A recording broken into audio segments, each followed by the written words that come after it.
Hello and welcome back to another matchup. In the south of the map, in the blue, we do have Dogao playing as the Persians. Towards the north, in the red, we do have MBL playing as the Indians. As for the map, of course, we're in Arabia because we love Arabia. Arabia gives us good games, and I'm hoping that's exactly what we're going to see here. In terms of the layout right now, both players have a little bit of trouble when it comes to their wood. Not a huge amount, just right next to their town center. MBL does have a single one up here towards the north. Good place for a lumber camp looking like in there. Does have his berries towards the front as well, and looking where his gold is, it doesn't make things easy for him. He's got this big open section here around the side of his map. Hills towards the front here as well, and even encroaching on those berries. Hills around the side here as well, so not looking like the most easy map for him to clear up here in terms of just keeping everything nice together, nice and safe. As for other resources, we've also got this stone here in the back. Obviously not the biggest deal in the world playing as Indians, but still it's nice to be able to get those castles up for an aggressive push, or even hold down potentially this gold here towards the front he could potentially have some issues with. As for Dogao, Dogao at least has a couple of woods to choose from here. It looks like he's going for the back lumber as well, despite the fact there's a hill here. Does have his berries towards the front here. Gold towards the front as well, so same kind of situation as MBL. I do think the hill here is a little bit worse for Dogao though, who's going to have a little bit of a struggle with that one. And Boar is actually quite far away too, and in fact, is he going to be able to find that easy enough? I guess we'll find out in a sec, but right now he's not too worried. He's found his first boar down here towards the south. He's pushing in a deer as well, so we'll push him some deer behind that, so he's not going to be too worried by it right now. Hopefully he should find it before anything really starts to come up. We're going to speed the game along a little bit here, because that's just what we like to do. Of course, from there, we do have Persians. Persians, of course, cavalry, pretty much everything you want through there. Obviously, hand cannons, you know, you've got options. So I guess scout opening is probably what we're going to kind of expect from Persians. Indians, I guess we could see pretty much the same thing over on this side here as well. Doesn't lose a villager, which is always a good sign. House goes down, so it looks like we will see the wall off come up across here as well. MBL already starting to get that one sorted. Let's have a look around the sides here. Doing a little bit of exploring. Let's just click it back into here. As Dogao, yep, he's found that second boar, so he's going to know exactly what's up. No loom as well, downhill, quite far away from the town center. Let's see how he goes here. It does get it most of the way. Ooh, one more hit brings the scout in and loses the villager. There we go. That's what we were worried about, seeing this so far away. The hill bonus, of course, working against him, so man, it was not an easy villager to get in. I did like the fact that I actually hung around to point that out. But look at this. MBL being a good guy, MBL, really nice to see. MBL back home. Second boar already in by the looks of things, and a pretty damn good timing on that as well. Just finishing this one here up. This boar is still a little bit under 300 food, so looking pretty good in terms of his timing. Both players at the moment, we've got 18 pop for MBL, 19 for Dogao. Of course, going to be a little bit ahead in terms of villager count here, just because, look, he didn't lose a villager. That's what it comes down to. Loom finally going down for MBL, of course, leaving it until last, just so we can get that extra food, or extra, I guess, resource production in towards the town center, before being forced to put it all towards that research time. MBL should be on his way up to feudal, there we go, and going to be a little bit ahead of Dogao, of course, just due to the villager production there. Going to be about, let's have a look, yeah, roughly a minute and a bit behind. Sorry, not a minute, about 30 seconds behind, so it shouldn't be too bad in that term, just because should see it click up anytime now, and there we go. Yeah, getting close to that 30-second mark. A little bit of scout-on-scout combat happening around the back here. Dogao, what are we seeing? This is his first sight right now on top of MBL as well. And does, oh wow, MBL, that is how it's done. Puts the gate down, it gets the units around, has the surround as it's trapped on top, takes out the scouts, and now this is all that Dogao knows. He knows the berries are here, he knows he's got the wood in the back, and that's about it. Could assume the town center's over here somewhere-ish, even could be over here, but man, that's a really good play by MBL. In fact, that's a fantastic play by him. Really, really impressed there. Dogao, of course, looking down over here. And I was wondering to see if he was going to start taking gold there. But building the barracks up, looks like he wants to get a wall off across here. That's very ambitious. But, you know, if anyone's going to pull it off, does have the split lumber as well towards the north and south of the town center. MBL pretty much with the same kind of play, the north and the west of the town center there as well. Does actually decide to push some deer in a little bit later as well. Get that little bit of a food boost. Barracks, pop, up he goes. And let's have a look. I guess we should be expecting the stable from here. And let's see what he goes for. Yep, stable. Of course, going to be into scout cavalry. Pair it with his own. The fact he actually took out his opponents nice and quickly over here will put him in a little bit of an advantage. Plus the fact he's got the up timing behind him, so double bit getting dropped behind that. Stable timing should be a little bit quicker, but There we go. We've got Dogao powering it up pretty quickly with 2 villagers versus the 1. So Dogao going to try and reclaim some time here, but the villager count, of course, going to be a little bit behind for him. Horse collar coming down. MBL looking for someone to get the scout on, but does have the defensive spear out in play here. Really good idea by Dogao to get that one out. He knows he's already a little bit behind, and doesn't go for the push on this one, but MBL should have scouted that spear at this stage, and should have even scouted, let's have a look, should have even scouted that stable. Yep, he knows exactly what's coming here. Now we looking back home, looks like he might get a free, does get a free hit there on top of the scout, and that makes such a difference in the scout war that's about to happen here. What are we looking at around here? No expansion yet, no real expansion. Farm's starting to get plopped down for both players. Still a couple of sheep left here for Dogao, so going to be able to clean those up before he moves on to farms entirely. And how's he looking? There's a lot of villagers on the bushes there too, actually. And it looks like one villager was a gold miner getting his way back to the town center. MBL starting to get aggressive here. He's got his scouts already out towards the front here. Actually coming forward with some spears as well, so should be able to... Ooh, and there we go. Another free hit there. But the spears can be able to take the bulk of the aggression here from the spearmen. Do a bit of a spear on spear fight, and then we're going to have the light cavalry running around. Or I should say scouts at the stage, not light cavalry yet. Scouts will be looking around, trying to find some... just anywhere where they can poke prod, find a weak spot, do some damage, even get some free hits on the spears if they can. But MBL's moving out now. Looks like he feels safe enough to be able to push. And here we go, of course, looking in here, sees the stable, sees the gold, sees his opponent's not on gold, another important factor. Spear on spear fight, of course, the more spears is going to win that one nice and easy. It is the equivalent of getting killed with the floppy noodle, and we've even got 3 spears on the front here for MBL as well. Of course, scouts get pulled in, and I don't think he's going to redirect in time. And there we have it, MBL deals with the spear super effectively. Look, he had a lot more units there, he was really going to deal with it. It was just how many units he was going to lose in the process. Dogao keeping things pretty tight at home here, has his wall off around his berries, has it around the wood camps as well, so lumber, pretty much all the farms right next to the town center, so there's nowhere really that MBL can do too much damage. Can try and push in through these palisades and try and do a little bit of damage here, but he really needs some archer support to force a deletion of these walls and pull the villagers back to the town center. We've got the counterattack on the way out from Dogao now too, scout cavalry moving out into play, and it looks like we're not seeing any kind of transition here yet from MBL. He's just continuing to poke, prod, do some damage where he can. Double spear out for Dogao though, and this will make things a little bit harder for MBL to push in against now. Could potentially lose a villager here on berries if he's not careful. The good news is there is a spear in play, but we do have 4 cavalry there, so he's not going to be so worried about it. There's the 2, and that should be hopefully at least a freebie. There we go, he'll advantage working against him. We're going to get at least 1 low HP villager, but not low enough. Town center fires off, doesn't get any kills, but at least all the villagers are safe. Spears again pushing back Dogao towards the town center. And of course, as soon as they get within range of the town center, the garrison and the spears are pushed away. Both players playing this one hyper aggressively at the moment, which is fantastic to see. MBL, a couple of spears around the map as well. He knows who he's playing here. He doesn't want to make any mistakes. He doesn't need to. But gets the defensive spears out just sooner rather than later. Of course, it's much easier to prevent that damage, but at the same time, you don't want to overcommit. We're seeing a lot of spears out in play as well, actually. It's a lot of spears. Dogao's going to be just very, very hard pressed right now to find any damage without losing too many scouts. Gold transition has happened though for MBL. Looking down towards Dogao, he's looking for the same thing here, but he's fighting for it, but that's just a lot of investment in spears as well. Both players are really pushing there, so going to hurt their food count, and of course delay their castle age timing a little bit. Here we go, so gold is out, and villagers are on. Spears looking for somewhere to fight, could potentially lose. Oh, I was worried there that the scouts would not react in time. But we do have the spears on top, and oh, that's so close to getting a hit again. This villager could potentially be in a really bad situation here. Downhill as well, the attacks happen, and just manages to survive that one. The wet noodles are in there doing their best. 4 HP, 2 HP, 1 HP. And there's a kill, 1 for the spears. Finally managed to get a kill, pushing the other villager out of there as well. Potentially could get a couple of hits with his scouts as well. This is just phenomenal micromanagement right now by MBL. Considering he's dealing with stuff back at his base as well, this is fantastic. He's been able to push and just harass these villagers so much. And look at the commitment to spears here from Dogao. So much resources spent on them. As soon as basically we see any kind of range push, it basically ends all of this kind of rain over here and it'll be pushed off yet again. Spears get caught there a little bit and downhill. Not exactly what we want to see, but manages to clean that one up relatively effectively. But I just can't get over how many spears there are. This is just insane, but I can say the same for both players. Double archery range getting thrown down now as well. Let's have a look. Does Dogao know it's coming?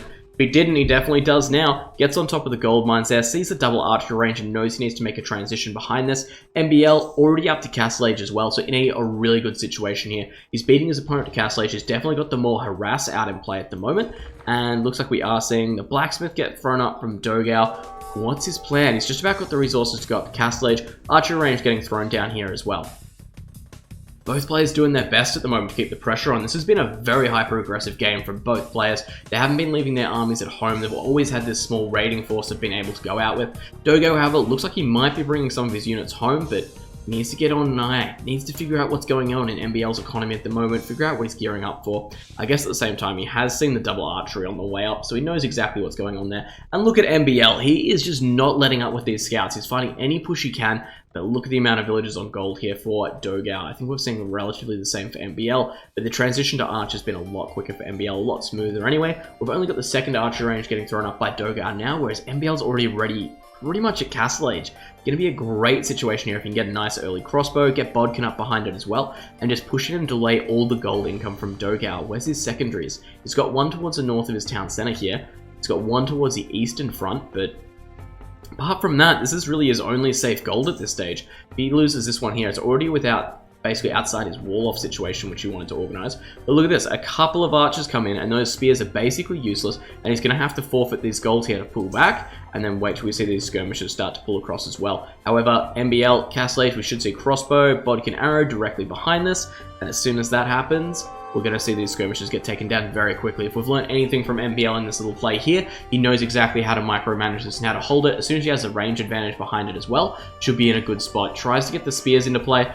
Look at how many spears, and just, man, Dogao just has so many trash units out in play right now. MBL just struggles to keep up with it. That said, 18 military compared to 15, so we do have MBL in a better spot here. Just needs to move his units into a position where they can actually be quite effective. Crossbows, of course, at this stage, 5+2 range. Skirmishers sitting on that dwindling 4+1, so has managed to get a little bit of fletching behind it at least, but here we go. Bodkin arrow, elite skirmisher, has what he needs, but the problem looking at this, MBL's ready to counterattack. He's already in a situation where he can hold Dogao back towards his base here. The skirmishers might be able to push back, but we just need a couple more seconds here from Dogao. He doesn't want to take the engagement yet. He's waiting for that elite skirmisher and Bodkin arrow to come in. However, Indians, look at this, got the +1 armor already on the camels, of course, as is the bonus, so really going to be able to push from there, and those skirmishers will be absolute toast. But look at that, spears straight on top of the camel, going to just about kill it off in one hit easy enough.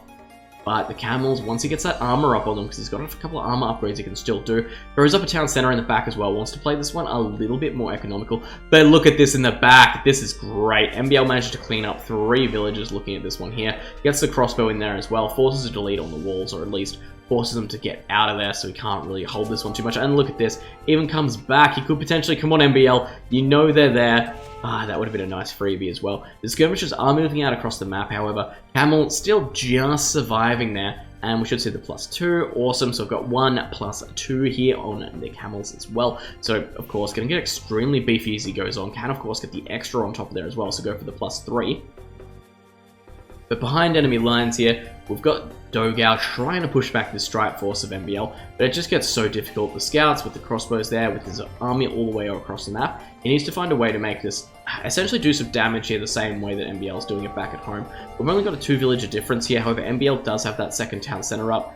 Potentially going to lose a villager here. No, doesn't lose it. That one camel still just in play. Whereas Dogao puts up another town center towards the south there, one towards the north on the gold pile as well. So essentially defends his lumber and his gold as best as possible. But we've still got MBL in the back here, just making it an absolute pain. Massive military advantage for MBL here as well, 28 compared to 21. But looking at this, the skirmishers are doing absolute work. Let's see what's in here. He's got a couple of camels, so the camels will be able to jump out on top of the skirms. Of course, as soon as they close the distance there, going to be in a great situation, but needs to find a way to deal with all these spearmen.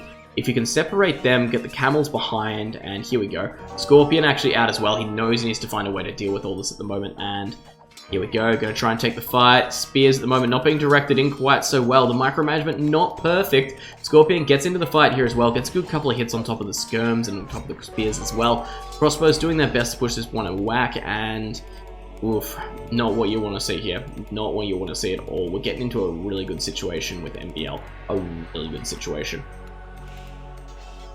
Let's jump back down and see what else we've kind of got going on here. Manages to push back all of these guys, which is always nice to see. They finally managed to free up the map control a little bit more as well. Keeps the push happening, but back at base, we've got Dogao. Again, more and more skirmishes, so I'm just worried about his food count here, whether he'll be able to actually hold everything he needs to. And that's going to be the bit that makes this a little bit harder. MBL, what have we got? Got another town center up yet? I feel like you need a third to be able to hold on with this one here, but what can you really do behind this? Siege Workshop's still at the front, so not really being super aggressive with that. Bloodline's on the way for MBL, however, he does have quite a few camels out in play. Has the +2 armor on those, so the extra 20 HP can help out a little bit there. Still needs to get his full armor upgrades though, so still waiting on those ones. Villager count's very, very even. We've got 59 for MBL, 56 for Dogao. Military count massively in the favor of MBL right now. The crossbows as well, such a more effective unit, especially taking out villagers. So if he can sit behind these lumber camps and again, just push off anything he can, that's where he's going to be in a great situation. Oh no, Dogao's going for the market as well. Means he needs to do some resource balancing. Yeah, look at how much gold he has in the bank there. Not good. 95 compared to 75 population. Pretty much all of that military count at the moment. So Dogao needs to find a way to hold this push. And even behind that as well, look at MBL looking pretty decent in terms of his resources here as well. 335, 243, 366. Like, he hasn't overbalanced anywhere, which is probably the big thing compared to Dogao. He's got that 800 gold there already. And even then, Dogao buying stone, buying wood, he knows he needs to get some extra town centers up, take some more grasp here. And even a lot of idols in play as well. What else have we got here? They finally managed to try and take on the skirmishers as best as possible. Has to be very, very careful with the camels here. They do have quite a lot of HP now, so they can get on top of the skirmishers quite easily. They'll go going for the extra armor, and what have we got around the front? Trying to find a way to do some damage with these crossbows. Manages to deny the stone at the front here, so it actually holds that one back pretty well with the camels, and they're just looking for any damage they can do. And as always, MBL just doing any kind of push he can here, poking, prodding, just trying to find the damage. How's MBL going? Looking good in terms of both players actually starting to balance off their resources quite a bit. A lot more skirmishes here than MBL can deal with currently. However, it should open up the other side of his base. And look at that, exactly that. We have the crossbows moving forward. Should be able to pick off the villager here, deny the university for now, and that should be a freebie. There we go. Stone mining for Dogao going down as well. And we know where those skirmishes are now, and this is the important fact for MBL. If he can just hold in, figure out where these units are, and just poke and prod accordingly, he should be in a really good situation for this. Camels, again, moving more and more into the fray here, and look at this, they should be able to get the surround on top of these skirmishes. Gonna have to pull them back, so we'll lose a lot of skirmishes there in the retreat. Secondary armor upgrade coming down as well, so we'll actually get the +3 pierce armor on top of those guys. A couple of scorpions as well, of course, outranging the town center, so gonna be able to kill off quite a few units here around. And is pushing the other side as well, so continuing to deny the wood on this side. Just a really restrictive play here for Dogao. There's not too much he can really do about it. Dogao, realizing he probably needs pikes in the play, so goes for that upgrade behind this as well. Tries to find a way to deal with the camels, but the camels at the moment, +2, +3, starting to get all those ups behind him. MBL looking like he's in a great situation. Potentially could be looking at going up here as well, actually. And look at the resources. That might actually be the plan. He's starting to overpop his villager count, which is nice. Starting to get his population way ahead. We've got 125 compared to 95. Again, 86 villagers, 38 military for MBL. 25 idols at the moment for Dogao out of 76 villagers. 20 military count there. But look at these skirms. They get taken down so quickly by these guys. Look at that. They just get gutted here on the hill very, very quickly. And same thing happens, of course, with these camels. Just so much PS armor on them. They're just been absolutely fantastic this entire matchup. More skirmishers looking for a favorable engagement here against the crossbows. Forging coming down from MBL as well. Looks like he really wants to push into those camels, and that's exactly what he's going to do here. Look at them. They just managed to sit on top of the skirmishers so easy. The skirmishers still only doing 5 damage versus the 3 PS armor of the camels. It just makes it so hard to deal with. And it looks like I did actually hear a mangonel there as well. Nope. Scorpions firing away. I thought we were going to see an aggressive mangonel, but nope. Decided to go Scorpions. Scorpions are all the rage these days. Handcart for MBL as well, 99 villagers, so getting into that triple-digit mark here. And we do have the archery range getting thrown up as well on the front, so it does look like he wants to get a lot more aggressive behind this. Even looking for that kill blow, and that's as close as we're starting to get. Crossbows doing their best to kind of put things down, and look at this. Light Cavalry, Handcart, and Imperial Age all on the way for MBL. He's got the resources here to do the damage, and it's really just him trying to find a way to hold this one out. Is that more archery? Double stable coming up on the front here as well. Wants to flood the camels, wants to get the crossbows up behind it. There is no way right now for Dogao to deal with this force. He just does not have the resources. He does not have the ups behind it either. but we've got 27 compared to 15. But look at this, it's all skirmisher pike. All the MBL needs to do is micro effectively, get the right engagements, get the favorable engagements, and he's going to be in a great position to push those pikes back to the town center, get the camels on top of the skirms, and it's basically game over. MBL has played this so well. He's been so aggressive and he's found every mark he can, made every unit really, really worth its weight in gold here. And look at this, the pikes on top of the camels, of course, so we'll do bulk damage to them, but some great micromanagement again. The crossbows behind will help clean this one up very, very quickly. And look at this, just continues to flood in the light cavalry, continues to flood in the camels on top of this, manages to take out most of the skirms, and again, Dogao's at about half the military count compared to MBL. MBL with the villager lead here as well. We don't have Dogao in a bad situation, but he's out of gold. He's got stone down here in the back, but it's just becoming so hard for him to gather resources safely. He's going to be replacing more villagers than anything. Chainmail armor on the way down as well. We do have the light cavalry here in play that I was pointing out before, 2+2 armor, so it just looks good versus the skirmishers. Does have forging down on top of that, iron casting on the way. Dogao, I'm really interested to see if Dogao's going to see MBL hit Imperial and then just call it, because that could be potentially just the end game he needs here. Sable getting thrown down at the front here, more siege workshops as well, so it looks like MBL is really going for the push here. I think Dogao knows it, so as soon as the Imperial Age clicks over, I'd be very surprised if he doesn't call it. The one crossbow in the back here, trying to do what he can. Looks like these guys will get away with the kill, however, but look at this, light cav raiding behind this. Not even the town centers are safe for Dogao at the moment, and there we go. The GG is called, loses so many idols towards the front here, idols in the back as well. There was just no way he could hold out against this one. He had the economy behind him, he had the 97, but the map control was just not in his favor, the resources was not in his favor, and the military count at the moment, MBL had just hit Imperial, all his resources were going in military. There was no harassment happening from Dogao, and MBL had the whole map to work with. Fantastic play by MBL, of course a good game by Dogao as well, trying to be aggressive there, but MBL just showing again why he's been so dominant on the scene at the moment. Anyway guys, I'll catch you in the next game, take care of each other, we'll see you then.